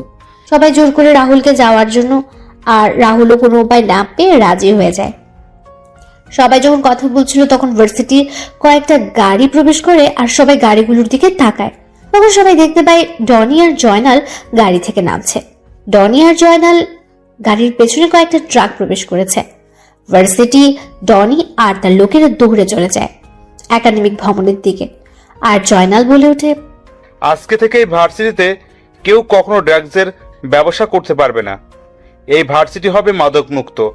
আমি আমার সকল কিছু নিয়ে যাচ্ছি ভার্সিটি থেকে। ভালো থাকবেন সবাই। জয়নালের কথা শুনে ভার্সিটির সবাই হাততালি দিল। কিছু সময় পর জয়নাল ও ডনি মিলে তাদের সকল কিছু নিয়ে ভার্সিটি ত্যাগ করে। রাহুলরাও উঠে ক্লাসে চলে যায়। ক্লাস শেষ হলে যে যার বাসায় চলে যায়। রাতের বেলা রাহুল একটা পুরাতন ব্যাগ থেকে দুটো ল্যাপটপ বের করে, যার মডেল ছিল Apple MacBook air M2 and Asus ROG Zephyrus G15। ল্যাপটপগুলো বের করে তার পুরাতন ওয়েবসাইটগুলোতে প্রবেশ করে এবং সবার উদ্দেশ্যে একটা মেসেজ দিয়ে দেয়। রাহুল জয়নালের পাঠানো সকল ইনফরমেশন অনুযায়ী কাজ করতে লাগে। আর কিছুক্ষণ পর রাহুলের মুখে হাসি ফুটে ওঠে। রাহুল একবার সকল কিছু চেক করে তার ল্যাপটপে সেভ করে রাখে আর জয়নালকে সবকিছু পাঠিয়ে দেয়। এদিকে ডেথ ডেভিল যখন তার কম্পিউটার স্ক্রিনে বসে তখন কিছু লেখা দেখে তার মুখে হাসি ফুটে ওঠে। জয়নাল তার বসকে কল দিয়ে বলছে, বস, রাজ আমাদের কাজ করে দিয়ে এবং আমাদের সকল সিকিউরিটি সিস্টেমের অ্যাক্সেসের সকল কিছু দিয়ে দিছে। এবার আর ওই ডেড ডেভিল আমাদের কিচ্ছু করতে পারবে না। শোন, এবার তুই এই কাজটা তো করতে পারবি। আমি তোকে সকল কিছু বলে দিব। বস, কিন্তু রাজের ছবি তো আমার কাছে নেই। তাহলে? আমি দিয়ে দিচ্ছি। কিছু সময় পর জয়নালের ফোনে একটা ছবি আসে। তখন জয়নাল ডনিকে ডেকে বলে ওঠে, ডনি, ডনি, হ্যাঁ বাবা, বলো। বাবা, এই ছেলেকে খুঁজে বের করতে হবে। আমাদের বসের আদেশ। বাবা, এই ছেলেকে? এই ছেলেই হচ্ছে রাজ, দ্য হ্যাকার। কিন্তু বাবা, এই ছেলে তো আমাদের ভার্সিটিতে পড়ে। মানে? আমাদের ক্লাসে আমাদের সাথেই পড়ে। কিন্তু বাবা, একে দেখে তো হ্যাকার বলে মনে হয় না। আচ্ছা, তাহলে তো শিকারকে পেয়ে গেছি। তাহলে কালকে না মেরে আগামী পরশুদিন মারবো। আর বসও আসবে। শুন, কালকে এমপির বাড়িতে ইনভাইট আছে, আমাদের যেতে হবে। আর ওই এমপির মেয়ের সাথে তোর বিয়ের কথা বলবো। আচ্ছা বাবা। পরের দিন সন্ধ্যাবেলা সবাই চলে যায় রিধিতার বাসায়। রিধিতা রাহুলকে দেখে বলে, কিরে, তোরা সবাই চলে এসেছিস? আচ্ছা বস তোরা। আর রাহুল, তুই আয় এদিকে। হুম। রিধিতা রাহুলকে নিয়ে তার বাবা আর মায়ের সাথে পরিচয় করিয়ে দিল। রিধিতার বাবা রাহুলকে দেখে কিছুটা চিন্তিত হয়ে পড়েন। তখন রিধিতার বাবা রাহুলকে দেখে বলে উঠলেন, রাজদা। আঙ্কেল, কি বলছেন আপনি? আমার নাম তো রাহুল। হ্যাঁ বাবা, ওর নাম তো রাহুল। তুমি কি রাহুলকে চেনো? হ্যাঁ, না আসলে ওকে দেখতে একজনের মতো দেখতে। কি বলছেন কি আঙ্কেল? না কিছু না। আচ্ছা, তোমরা এনজয় করো, আমি আসছি। রিধিতার বাবা সেখান থেকে চলে যান। তখন রিধিতা ও তার বাবার বন্ধু আমজাদ খানের সাথেও রাহুলের পরিচয় করিয়ে দিল। রিধিতা তার বাবার একজন লোককে ইশারা করে এবং লোকটা ইশারা করে বুঝিয়ে দেয় কাজ হয়ে গেছে। রাহুল তখন সেখানে জয়নাল ও তার ছেলেকে দেখতে পায়। জয়নাল, রিধিতার বাবা আর আমজাদ খান কি যে কথা বলছিলেন। কিছুক্ষণ পর সবাই মিলে অনেক আনন্দ করে রিধিতার জন্মদিনের কেক কাটে। খাওয়া দাওয়া শেষ করে যে যার বাসায় চলে যায়। রাহুল তার রুমে ফ্রেশ হয়ে এসে তার রুমে ঘুমিয়ে পড়ে। আর রিধিতার বাবা তার রুমে বসে কিছু চিন্তা করছেন। তখন রিধিতার চিৎকার শুনে রিধিতার রুমে চলে যান। সেখানে গিয়ে শুনতে পারেন সকালবেলা রাহুল যখন বাসা থেকে বের হয়ে শাকিল আর আরিফের অপেক্ষা করছিল তখন একটা পুলিশের গাড়ি এসে রাহুলের সামনে থামলো আর রাহুলকে তাদের গাড়িতে তুলে নিয়ে গেল। রাহুলকে নিয়ে থানায় এনে সেলের ভেতর রাখা হয়। তখন রাহুল বলে, অফিসার, আমায় এখানে নিয়ে আসার কারণ কি? আর আমায় সেলের ভিতরেই বা কেন রাখছেন? পুলিশ অফিসার বলে, আপনি এমপি শরীফ খানের মেয়ের ডায়মন্ডের নেকলেস চুরি করেছেন এবং আমরা সেটা আপনার রুম থেকে পেয়েছি। কি বলছেন কি? আমি এমন কোনো কাজ করি নাই। কেউ আমার নামে মিথ্যা অপবাদ দিয়েছে। পুলিশ অফিসার, লাঠির আঘাত পড়লেই সবকিছু স্বীকার করবি। বর্তমানে রাতে রিধিতা তার রুমে বসে গান শুনছে আর চিপস খাচ্ছে আর নেচে যাচ্ছে। তখন তার বাবা হন্তদন্ত হয়ে এসে রিধিতার রুমে ঢুকেন। রিদিতা, রাহুল কোথায়? ওই ছোট লোক তো এখানে জেলের ভেতরে পুলিশের মার খাচ্ছে। কি বলছিস কি? বাবা, আমার সাথে অনেক খারাপ ব্যবহার করেছিল, আমায় থাপ্পড় মেরেছিল। এবার বুঝবে কত ধানে কত চাল। তুই এটা কি করেছিস? তুই জানিস রাহুল কে? তুই জানিস রাহুলের সম্পর্কে? রাহুলের সম্পর্কে তুই শুনলে বুঝতে পারবি আমি কেন তোকে বলছি এসব কথা। বাবা, কি বলছো কি তুমি? আর তোমার এই অবস্থা কেন? কি হয়েছে? কেউ ওই ছোট লোক যার জন্য তুমি এমন করছো? রাহুল হচ্ছে মানুষরূপী একজন হায়না, যে নিজের শিকারকে শিকার করে খুব ঠান্ডা মাথায়। আমি একজন এমপি হয়ে কেন এত ভয় পাচ্ছি সেটা বুঝতে পারছিস না কেন? বাবা, আমি তোমার কথার মানে বুঝতে পারছি না কিছুই। মারে, ওই রাহুলই হচ্ছে হ্যাকার জগতের গডফাদার, রাজ দ্য হ্যাকার। আর বিশ্বের শক্তিশালী মাফিয়া গড ড্রাগনের লিডার রাহুল রাজ। আর বিশ্বের শক্তিশালী মাফিয়া গ্রুপের ড্রাগনের লিডার রাহুল রাজ। 3 বছর আগে রাজ কোনো এক অজানা কারণে মাফিয়া ওয়ার্ল্ড ছেড়ে নিরুদ্দেশ হয়ে যায়। আমি গতকালকে দেখেই চিনতে পারি, কিন্তু কনফার্ম হওয়ার জন্য আমি রাজের ডান হাত ছোট ভাই সীমান্তকে কল দেই। তারপর সীমান্ত আমায় সবকিছু খুলে বলে। রিজিতা মাথায় হাত দিয়ে বসে পড়ে বিছানায়। রিজিতার বাবা ভয় থরথর করে কাঁপছে। তখন রিজিতা তার বাবাকে কাঁপা কাঁপা গলায় বলে, এটা আমি কি করলাম? বাবার সামান্য পাওয়ার পেয়ে আমি একজনের হায়নার সাথে পাঙ্গা নিয়ে নিলাম। এখন কি হবে বাবা? এখন কি হবে? আমি তো ভুল করে ফেলেছি। এখন কি করব? আমি যে নিজের মৃত্যু নিজে ডেকে এনেছি। আমাদের সকালে তাড়াতাড়ি করে থানায় যেতে হবে এবং রাজকে ছাড়িয়ে নিয়ে আসতে হবে। এখন চল। পরের দিন সকালে রিজিতা আর তার বাবা থানায় গিয়ে যা শুনতে পেলেন তাতে তারা কিছুটা ভয় পেয়ে যান। তারা থানায় গিয়ে রাহুলের কথা জিজ্ঞেস করলে পুলিশ অফিসার বলে, আজকে রাহুলকে কোর্টে নিয়ে যাওয়ার পথে দুটো সন্ত্রাসী গ্রুপ তাদের উপর হামলা করে। একটা গ্রুপ রাহুলকে নিয়ে যায়। ঘটনাস্থলে কয়েকজন সন্ত্রাসী মারা যায় আর তাদের অনেক পুলিশ সদস্য হাসপাতালে ভর্তি আছে। রিজিতা তার বাবা থানা থেকে বের হয়ে আসেন। তখন রিজিতার বাবার ফোন বেজে ওঠে। রিজিতার বাবা ফোন রিসিভ করে শুনতে পান, খান সাহেব, আপনি চিন্তা করবেন না, ভাই আমাদের সাথেই আছে, আপনি আমাদের এখানে চলে আসুন। রিজিতার বাবা রিজিতাকে বাসায় চলে যেতে বলে। তিনি অন্য একটা গাড়ি ভাড়া করে সীমান্তের বলে দেওয়া ঠিকানায় চলে যান।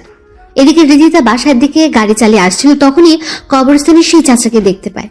রিজিতা গাড়ি থামিয়ে চাচার সামনে গিয়ে বলে, চাচা, কেমন আছেন? ভালো রে মা, তুই কেমন আছিস? ভালোই চলছে। চাচা, আপনার কাছে কিছু জানার ছিল। হ্যাঁ বল, কি জানতে চাস তুই?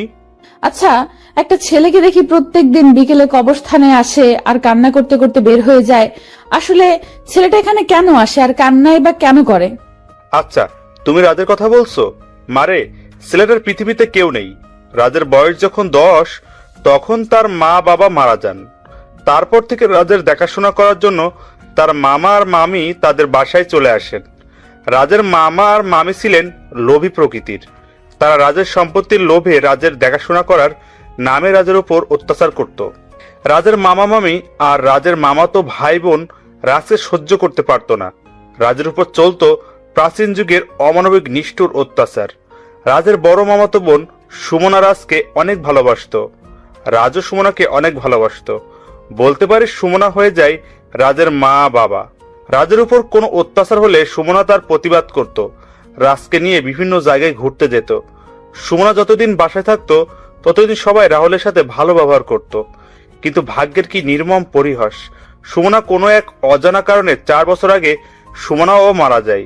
সুমনা মারা যাওয়ার পর রাজের পুরো পৃথিবী পাল্টে যায়। রাজ হয়ে যায়, রাজ কেমন যেন চুপচাপ হয়ে যায়।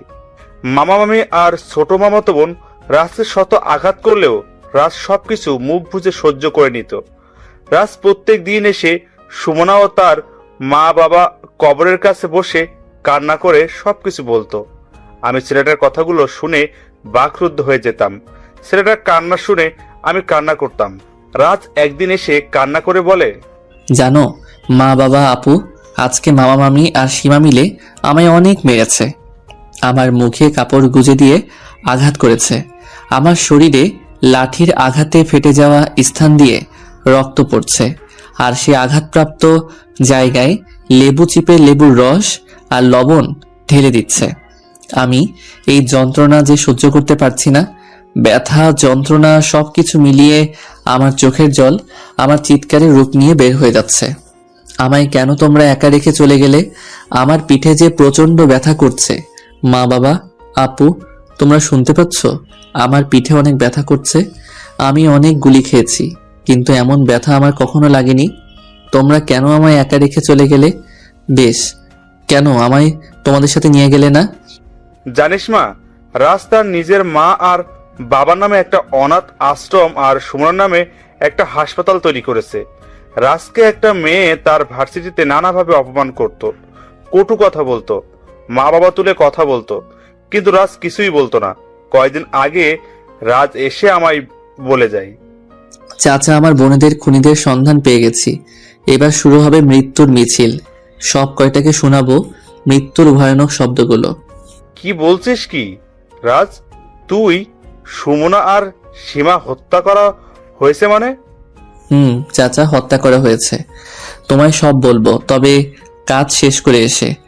কিন্তু আমরা তো শুনেছি সীমা আত্মহত্যা করেছিল গলায় ফাঁসি দিয়ে। তবে রাজ যেহেতু বলেছে, তার পিছনে কোনো কারণ আছে নিশ্চয়ই।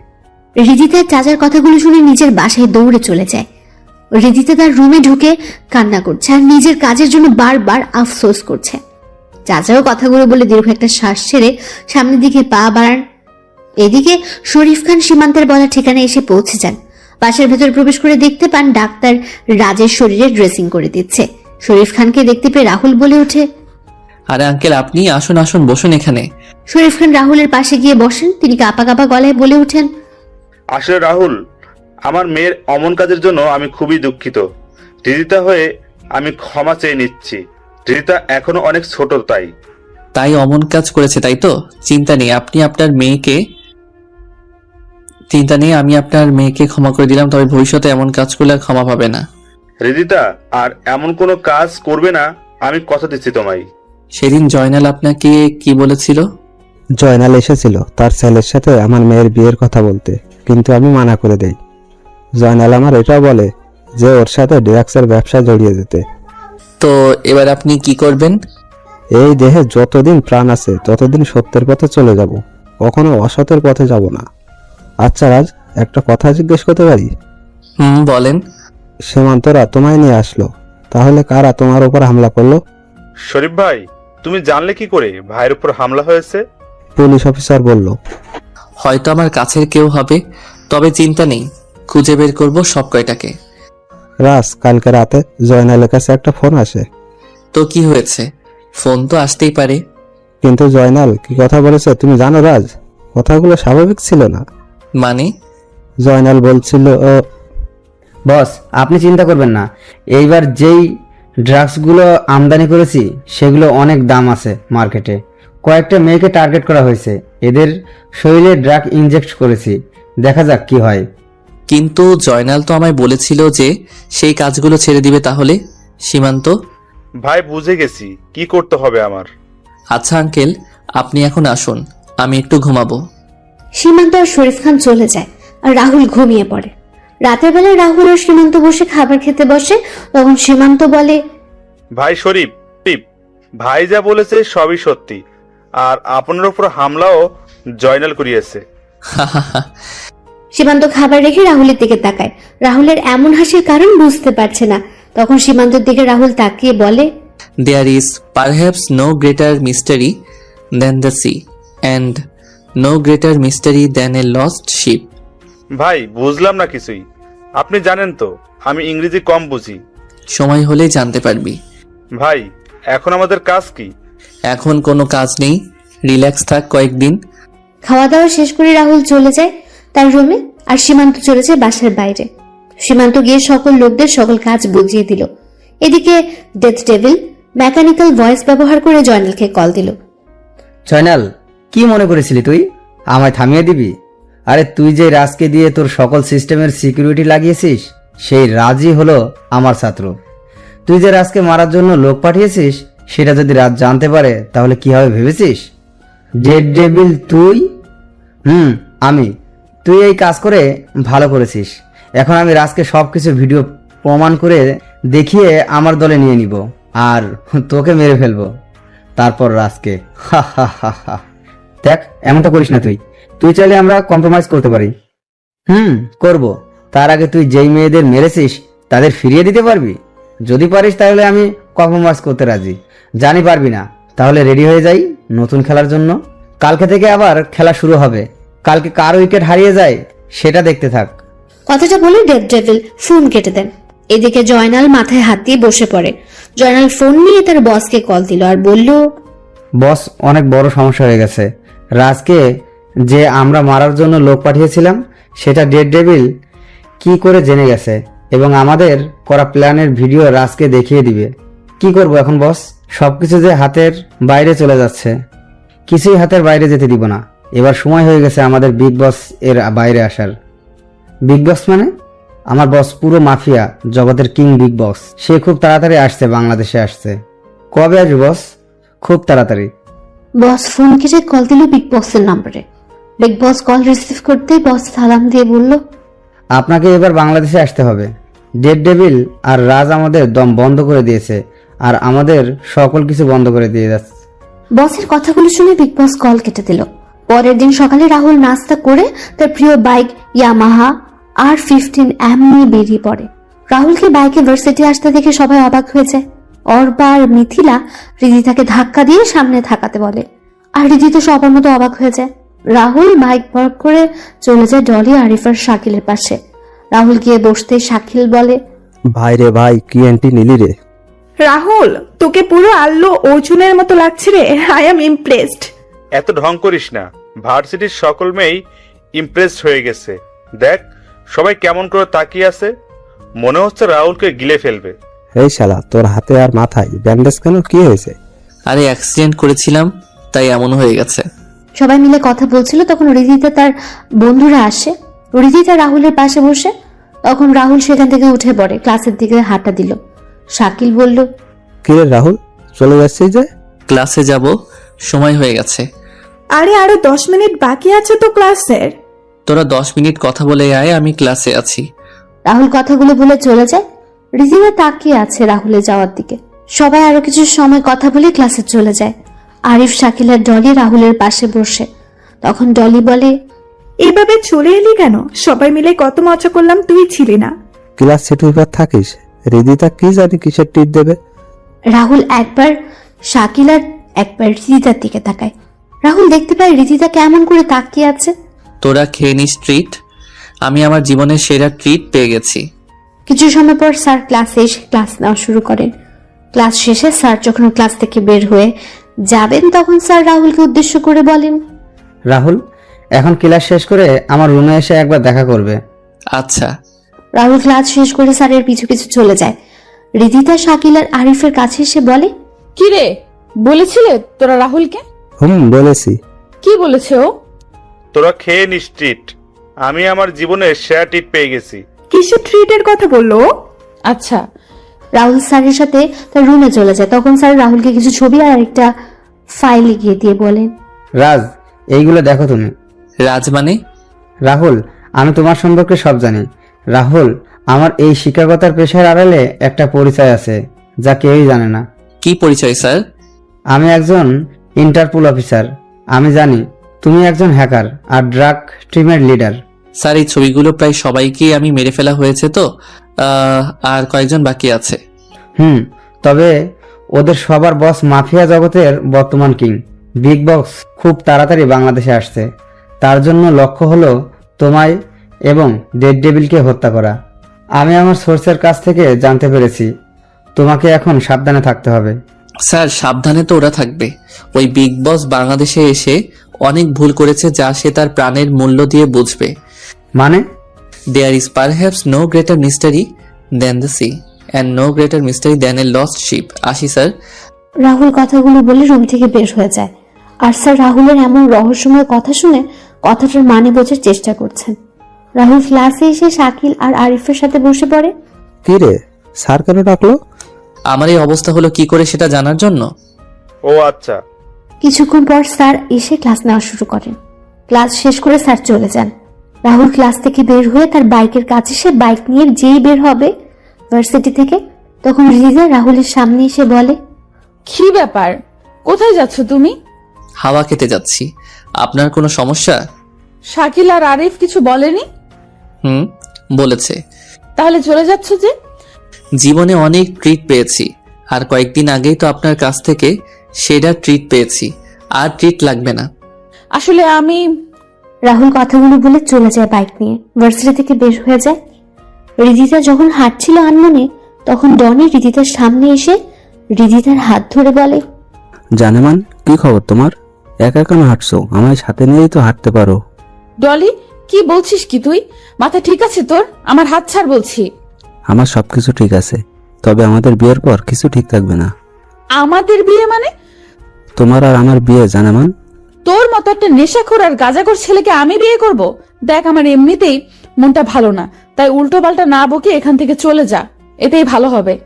চলো আমার সাথে, তোমার মন ভালো হয়ে যাবে, আর কয়েকদিন পরেই তো আমাদের বিয়ে হয়ে যাবে। বলছি না তোকে আমার সামনে থেকে চলে যেতে? তাহলে কেন শুনছিস না? তোর মতো একটা অপরাধী ছেলেকে কে বিয়ে করবে? তোর বাপ এক সন্ত্রাসী আর তুই হলি আরেক সন্ত্রাসী, আর তোকে করব আমি বিয়ে? আরে আমার দিন এত খারাপ আসেনি যে তোকে বিয়ে করব। রিদিতা কথাগুলো বলে চলে যায় সেখান থেকে। আর টনি অগ্নি চোখে তাকিয়ে আছে রিদিতা যাওয়ার দিকে। রিদিতা সবার সাথে কথা বলে চলে যায় তার বাসায়। বিকেলবেলা রাহুল তার বাসা থেকে বের হয়ে চলে যায় তার বাবা মা আর বোনদের কবরের কাছে। সেখানে কিছু সময় অতিবাহিত করে রাহুল যখন বের হয়ে দেখতে পায় রিদিতা তার দিকে এগিয়ে আসছে, তখন রাহুল কোনো কথা না বলে তার বাইকের কাছে এসে যেই বাইক ঘুরিয়ে স্টার্ট দেবে তখনই শুনতে পায় রিদিতার চিৎকার। রাহুল পেছনে তাকিয়ে দেখতে পায় একটা কালো গাড়িতে রিদিতাকে কয়েকজন মিলে জোর করে তুলে নিয়ে যাচ্ছে। রাহুল বাইক থেকে নেমে যখন দৌড় শুরু করবে তখনই লোকগুলো রিদিতাকে গাড়িতে নিয়ে চলে যাচ্ছিল। রাহুল তার বাইকের কাছে এসে বাইক স্টার্ট দিয়ে ওই গাড়ির পিছু নিল।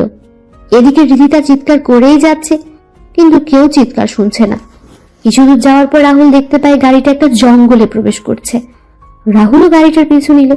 রাহুল একটা পোড়া বাড়ির সামনে গাড়িটাকে দাঁড়িয়ে আছে দেখতে পায়। রাহুল বাইক থেকে নেমে ভেতরে প্রবেশ করতেই রিদিতার চিৎকার শুনতে পায়। রাহুল ভেতরে ঢুকে দেখতে পায় ড্রাগস, গাঁজা, আফিম সহ আরো অনেক মাদক দ্রব্য এখানে ছোট ছোট করে প্যাকেট করা হচ্ছে। রাহুলকে দেখে রিদিতা চিৎকার করে বলে, রাহুল, রাহুল রাজদা হ্যাকার, চলে আসছিস এখানে মরার জন্য? ভালো হয়েছে, তোকে মেরে আমি আমার বিয়েটাও সেরে নিব। তোর মতো বিড়াল করবে বাঘের শিকার? বাঘকে শিকার করা এত সহজ নয়। বাঘ সব জায়গায় রাজত্ব করে বেড়ায়, সেটা হোক নিজের এলাকায় বা বিড়ালের এলাকায়। কে আসল বাঘ আর কে বিড়াল, এখনই সেটা বোঝা যাবে। এই মার সালাকে। ডনির কথা শুনে ডনির লোকেরা যখন রাহুলকে মারার জন্য লাঠি, হকি স্টিক, পাইপ নিয়ে এগিয়ে আসে, রাহুল ডনি আর সবার দিকে তাকিয়ে বলে ওঠে, এই 30 জন আমায় মারবে? কেন বেশি মনে হচ্ছে তোর কাছে? এরা করব বাঘের শিকার? আরে এরা তো নিজেই বাঘের শিকারে পরিণত হবে। রাজ কথাটা বলে এক এক করে সবাইকে মারতে থাকে। 5 মিনিটের ভিতরে ডনির সকল লোক মাটিতে শুয়ে আছে, আর রাহুল রক্তাক্ত চোখে ডনির দিকে তাকিয়ে সিগারেটের ধোঁয়া উড়িয়ে যাচ্ছে। ডনি রাজের এমন চেহারা দেখে কয়েক পা পিছিয়ে যায়। তখন ডনি বলে, তো তুই নিয়ে যা এই মেয়েটাকে, আর আমাকে ছেড়ে দে, আমার ভুল হয়ে গেছে, আমি ওর বাঁধন খুলে দিচ্ছি। ডনি কথাগুলো বলে রিজিতার বাঁধন খুলে দিল। রিজিতা ভয়ে ভয়ে রাহুলের পাশে এসে দাঁড়ালো।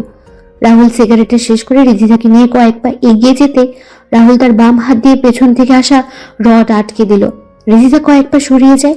তখন রাহুল হাসতে হাসতে বলে, বলেছিলাম না তুই বিড়ালের বাচ্চা? দেখ, তুই নিজেই প্রমাণ দিয়ে দিলি। তোর বাপ তোকে বিশ্বাস করেছে বলে আমি তোকে বিশ্বাস করব, এটা তুই ভাবলি কি করে? আমি জানতাম তুই পিছন থেকে আঘাত করবি, আর তুই করেও ফেললি। রিদিতা, বাইরে যাও। রাহুলের কথা শুনে রিজিতা চলে যায় বাড়ির বাইরে। আর রাহুল ডনির দিকে এগিয়ে গিয়ে বলে ওঠে, হ্যাকার আর ডেভিল এক হয়ে গেলে এর পরিণাম কি হবে সেটা তোর বাপ এখনো বুঝতে পারবে। Bye bye. কথাটা বলে রাহুল ডনির বুকে তার পিস্তলের সকল গুলি লোড করে দিল, আর ডনি বাড়িতে শুয়ে পড়ল। রাহুল তার ফোন বের করে একটা নম্বরে কল দিয়ে ঠিকানা দিয়ে দিল, তারপর বের হয়ে যায় বাড়ি থেকে। রাহুল বাইকের কাছে এসে বাইক স্টার্ট দিল, আর রিজিতা বাইকের পেছনে বসে রাহুলকে জড়িয়ে ধরল। তখন রাহুল বলে, কি হচ্ছেটা কি? জড়িয়ে ধরছেন কেন? বাইকে উঠলে আমার ভয় করে, তাই জড়িয়ে ধরেছি। বাইকের দুই পাশে ডট লাগানো আছে, সেগুলো ধরে বসুন, আমায় ধরা লাগবে না। জড়িয়ে ধরলে কোন মহাভারত অশুদ্ধ হয়ে যাবে শুনি? আপনার মতো বড় লোকদের মহাভারত অশুদ্ধ হয়ে যাবে। আসলে রাহুল তার কানে এয়ারপড লাগিয়ে বাইক চালানো শুরু করলো। কিছু সময় পর বাইক এসে থামে রিজিতাদের বাসার সামনে। রিজিতা বাইক থেকে নেমে যায় আর রাহুল বাইক টান দিয়ে চলে যায়। রিদিতা তার বাসায় চলে যায়। তখন রিদিতার বাবা রিদিতাকে বলেন, কোথায় ছিলে তুমি? আর কয়টা বাজে এখন? আসলে বাবা আজকে আচ্ছা, তুমি তোমার রুমে যাও। এদিকে জয়নাল মাথায় হাত দিয়ে বসে আছে তার ছেলের লাশের সামনে। তার ছেলের পুরো শরীরে ক্ষত বিক্ষত করে দেওয়া আছে আর বুকে লেখা আছে দ্য ডেথ ডেভিল। জয়নাল তার ছেলের কবরে মাটি দেওয়ার সময় বলে, দ্য ডেড ডেভিল, তোকে আমি এমন যন্ত্রণাদায়ক মৃত্যু দিব যা তুই নিজেই কল্পনা করতে পারবি না। আমার ছেলেদের হত্যার প্রতিশোধ আমি নিয়েই ছাড়ব। রাতের বেলা জয়নাল তার বস বসে আছে বিগ বসের সামনে। জয়নাল কান্না করে যাচ্ছে আর বস তাকে শান্ত করার চেষ্টা করছে। তখন বিগ বস বলে ওঠে, জয়নাল, চিন্তা করিস না। ডনি যেমন তোর ছেলে ছিল তেমনি আমার ভাতিজা ছিল। আমার ভাতিজা হত্যা বিচার আমি নিব খুব তাড়াতাড়ি। আগে আমাদের ডেড ডেভিলকে খুঁজে বের করতে হবে, তারপর খেলা শুরু করতে হবে। না ভাই, প্রথমে ওই এমপি আর এমপির মেয়েকে মারতে হবে, তারপর তার মেয়ে ওই রাজ, আর সবশেষে ডেড ডেভিলকে মারবো। চিন্তা করিস না, কালকে রাতেই এমপির গেম ওভার হয়ে যাবে। পরের দিন সকালে রাহুল ভার্সিটিতে এসে সবার সাথে কথা বলছিল। তখনই রিদিতা কোথা থেকে এসে রাহুলের পাশে বসে পড়ে। রাহুল তখন উঠে যাবে, রিদিতা রাহুলের ডান হাত ধরে রাহুলকে বসিয়ে দিল। রাহুল নিজেকে ছাড়িয়ে নিয়ে চলে যায় ক্লাসে, আর রিদিতা মন খারাপ করে বসে থাকে। ক্লাস শেষ করে রাহুল যখন বের হয় তখন দেখতে পায় রিদিতা আগের জায়গায় বসে আছে।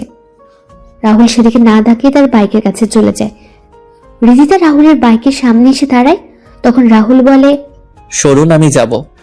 আমিও যাব। কোথায় যাবেন আপনি? বাসায় যাব। নিজের গাড়িতে করে যান না? না, তোমার বাইকে করে যাব আমি। আপনি না বাইকে উঠতে ভয় পান, তাহলে? তোমার বাইকের দুই পাশে রড আছে না, ওগুলো ধরে বসবো। কোনো রিদিতা আর কোনো কথা বলতে পারল না।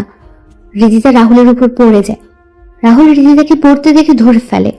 রাহুল বলে, রিদিতা, কি হচ্ছেটা কি? আরে উঠুন না, এসব কি হচ্ছে? সবাই দেখছে কিন্তু। রাহুল এগুলো বলছে কিন্তু রিদিতার কোনো সারা শব্দ নেই।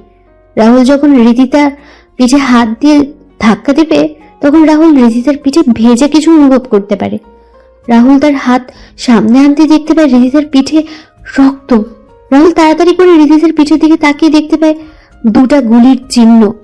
রাহুল চারপাশে তাকিয়ে কাউকে দেখতে পায় না। শাকিল, আরিফ, অর্পার, মিথিলা সহ সবাই রাহুলের কাছে চলে আসে।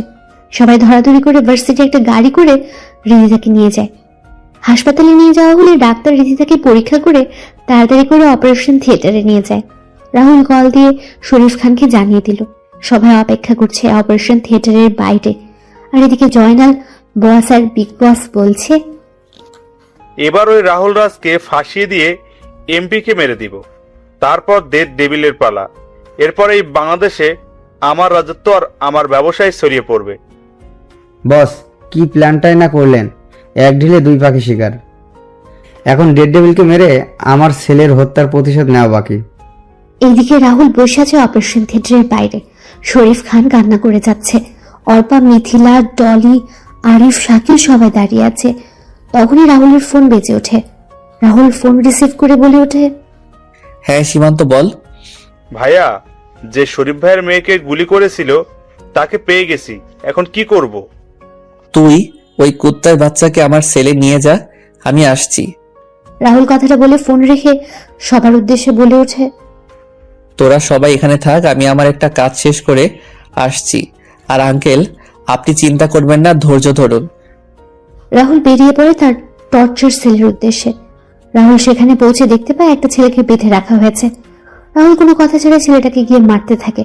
মারতে মারতে ছেলেটার অবস্থা খারাপ করে দিল রাহুল। রাহুল চেয়ার টেনে ছেলেটার সামনে বসে বলে, বল, তোকে কে এই কাজ করতে বলেছে? ছেলেটা কোনো কথা বলছে না, শুধু হেসেই যাচ্ছে। এটা দেখে রাহুলের রাগের পরিমাণ আরো বেড়ে যায়। রাহুল যখন ছেলেটাকে মারতে যাবে তখন রাহুলের ফোন বেজে ওঠে। ছেলেটা বলে, নে তাড়াতাড়ি করে ফোন রিসিভ কর, তোর জন্য সুখবর আছে। তাড়াতাড়ি রিসিভ কর, না হলে যে ফোন করেছে সেও মারা যাবে। রাহুল ফোন বের করে দেখতে পায় আরিফের কল। রাহুল রিসিভ করতে আরিফ কান্না মিশ্রিত কণ্ঠে বলে ওঠে, বন্ধু, আমাদের তুই বাঁচা বন্ধু, ওরা আমাদের মেরে ফেলবে, হাসপাতালের সবাইকে। আর আর কি আরিফ, কি হয়েছে বল আমাকে। বন্ধু, রিদিতার বাবাকে ওরা মেরে ফেলেছে। আমরা অপারেশন থিয়েটারে লুকিয়ে আছি, ওরা দরজা ভাঙার চেষ্টা করছে। তুই তাড়াতাড়ি চলে আয়। রিদিতার অপারেশন মাঝপথেই থেমে গেছে, ওরা পাওয়ার সাপ্লাই অফ করে দিয়েছে। বন্ধু, সবাই ভয় পেয়ে আছে অনেক, তুই তাড়াতাড়ি চলে আয়। তোরা টেনশন করিস না, আমি আসছি। তোদের কিছু হবে না আমি থাকতে।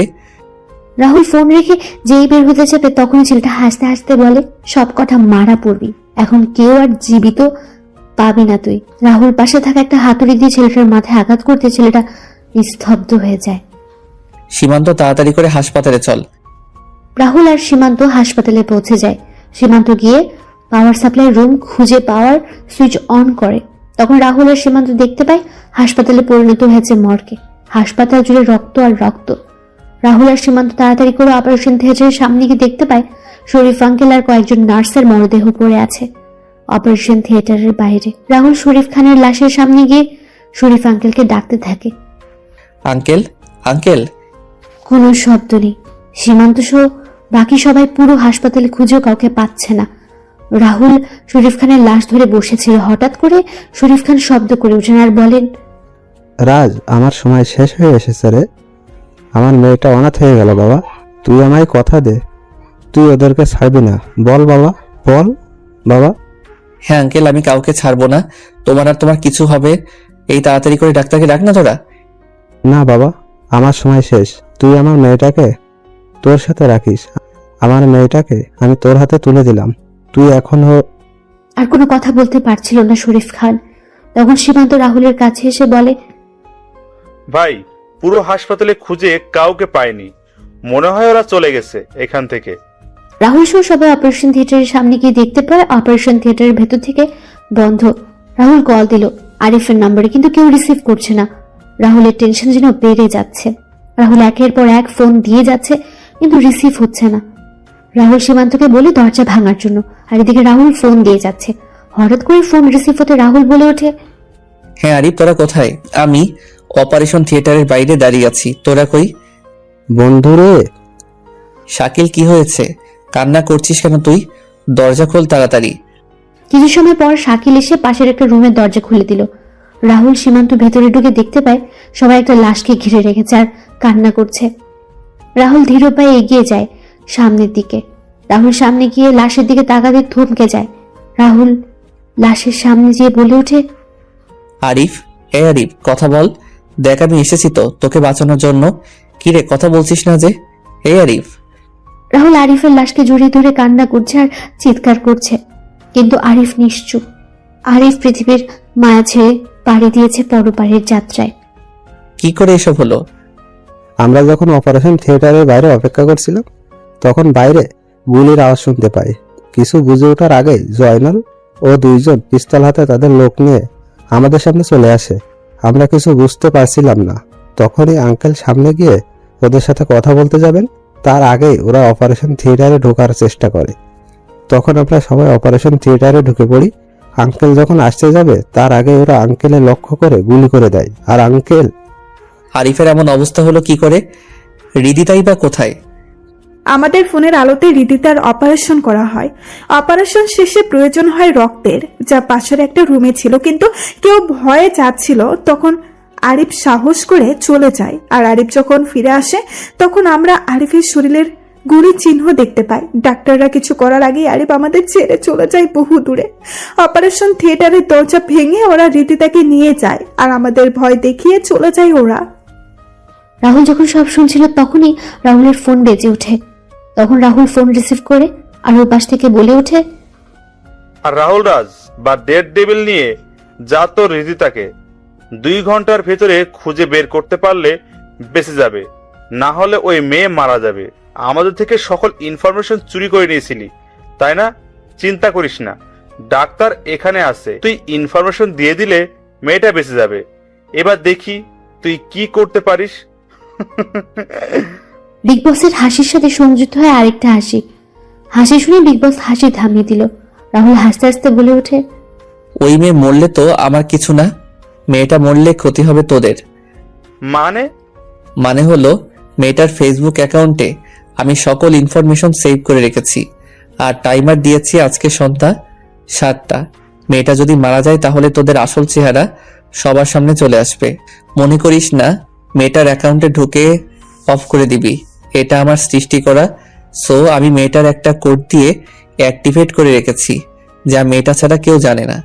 এখন একমাত্র মেয়েটাই পারে তোদের বাঁচাতে। এখন তোর চিন্তা কর, মেয়েটা মরবে না বাঁচবে। টিং ঠক টিং ঠক, হা হা হা। রাহুলের এমন কথা শুনে শাকিল, সীমান্ত সহ সবাই অবাক হয়ে যায়। এদিকে বিগ বস তার লোকদের উদ্দেশ্য করে বলে মেয়েটাকে এখানে নিয়ে আসার জন্য, আর ডাক্তারকে মেয়েটাকে সুস্থ করে তোলার জন্য। বস, কি করছেনটা কি আপনি? মেয়েটা মরে গেলেও তো ভালো। তোদের এত কথা বলতে কে বলেছে? একটু চুপ থাক না। আবার রাহুলের ফোন বেজে ওঠে। রাহুল ফোন রিসিভ করতে চাচা বলে ওঠেন, রাহুল, রিদিতা মামনিকে দেখলাম স্টেশনে করে কয়েকটা লোক আমাদের ওই পুরাতন বাংলোতে নিয়ে গেছে, আর সবার সাথে অনেক অস্ত্র আছে। আর এখন দেখলাম কয়েকটা অ্যাম্বুলেন্স আর কয়েকজন ডাক্তারকে নিয়ে আসা হয়েছে। ধন্যবাদ চাচা, তুমি চিন্তা করো না, রিদিতার কিছু হবে না। সীমান্ত, চল খেলা শুরু করতে হবে, অনেকদিন হলো খেলা হয়নি। শাকিল, সবাইকে নিয়ে তুই যা, আর জানাজার ব্যবস্থা কর। আমরা দাফনের আগেই ফিরে আসবো। রাহুল কথাগুলো বলে তার লোকদের নিয়ে বেরিয়ে পড়ে চাচার দেওয়া ঠিকানায়। রাহুল বাইরে থেকে সমস্ত কিছু একবার পর্যবেক্ষণ করে বলে ওঠে, সীমান্ত, আমরা দুই দিক থেকে আক্রমণ করব। আমি সামনে থেকে আর তুই পিছন থেকে করবি। আমার সাথে কোনো লোক নিব না, তুই সবাইকে নিয়ে পিছনে থেকে ভিতরে প্রবেশ করবি। ভাই, আপনি একা? চিন্তা নেই, তোরা তোদের পজিশন নিয়ে নে।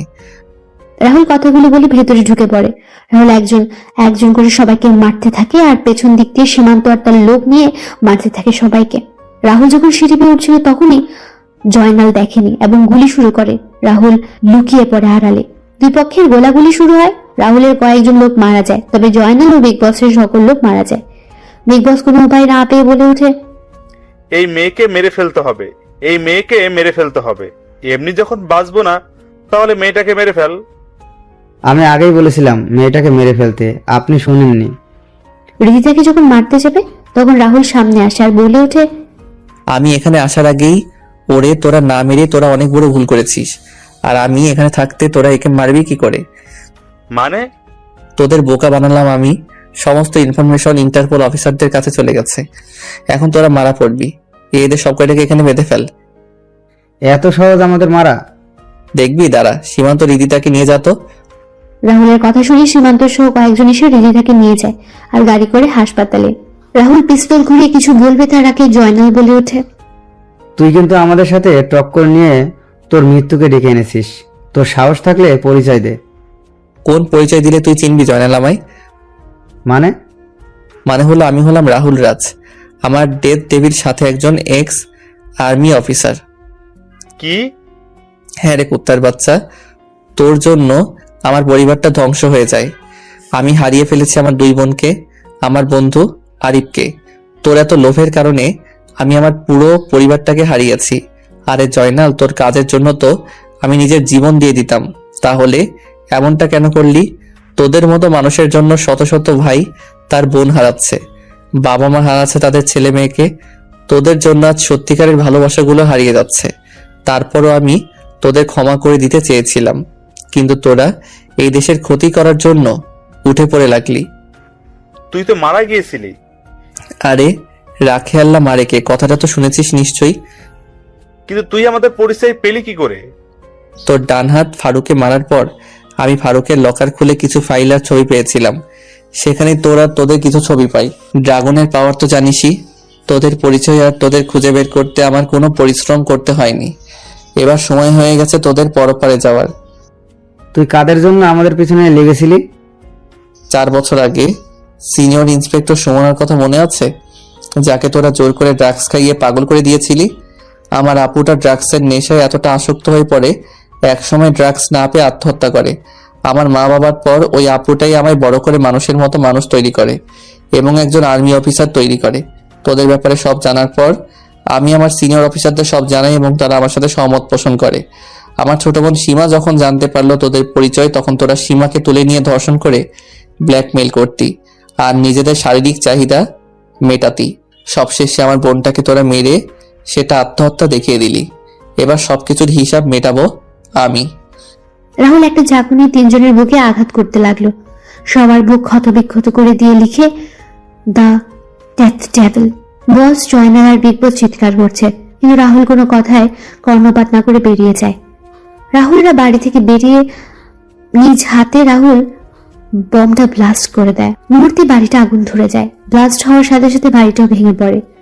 তারপর রাহুল 2 ফোঁটা চোখের জল ফেলে, আকাশের দিকে তাকিয়ে বলে, আপু, তোদের হত্যার বিচার আমি নিয়েছি।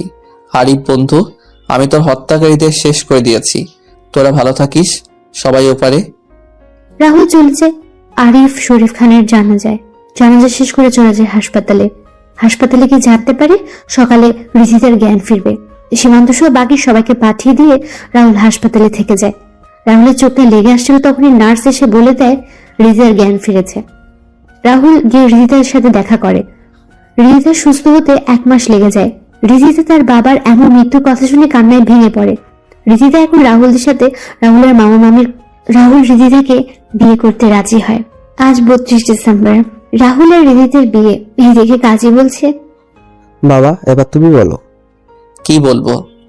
কবুল কবুল। হ্যাঁ বলছি, আবুল আবুল। আমি ওর কথা শুনে একটু রাগ দেখিয়ে বললাম, কি বলছিস তুই? এদিকে সবাই হাসছে। রিজিতা তখন বলে, তুই কবুল করবি না আমি? ওইটা করে নেবো সবার সামনে। বলছি, কবুল কবুল কবুল। কাজী সাহেব, আর বলা লাগে কি? না বাবা, হয়ে গেছে। দোয়া করা শেষ হলে রিজিতা রাহুলের কানে কানে বলে, আজকে রুমে আয়, আমি ছুরি আর লাঠি নিয়ে অপেক্ষা করব। আমায় কষ্ট দেওয়া না, রুমে আয়, বুঝতে পারবি। ইন্না নিল্লা, আল্লাহ কি বলছে এসব? আয় রুমে। তখন মিথিলা এসে বলে, দুলাটাই বিড়ালটা মারিস ভালো করে। আগুনে যা ঘি ঢেলেছিস সেটা এখন অনেক গরম হয়ে ফুটছে। বিড়ালের বিয়ে হবে না। এখন সেটা বুঝতে পারছি। হে সৃষ্টিকর্তা, তুমি রহম করো আমার উপর। পাঠক আর পাঠিকাগণ দোয়া করিয়েন। আমি যাচ্ছি দিয়ার রাগ ভাঙাতে।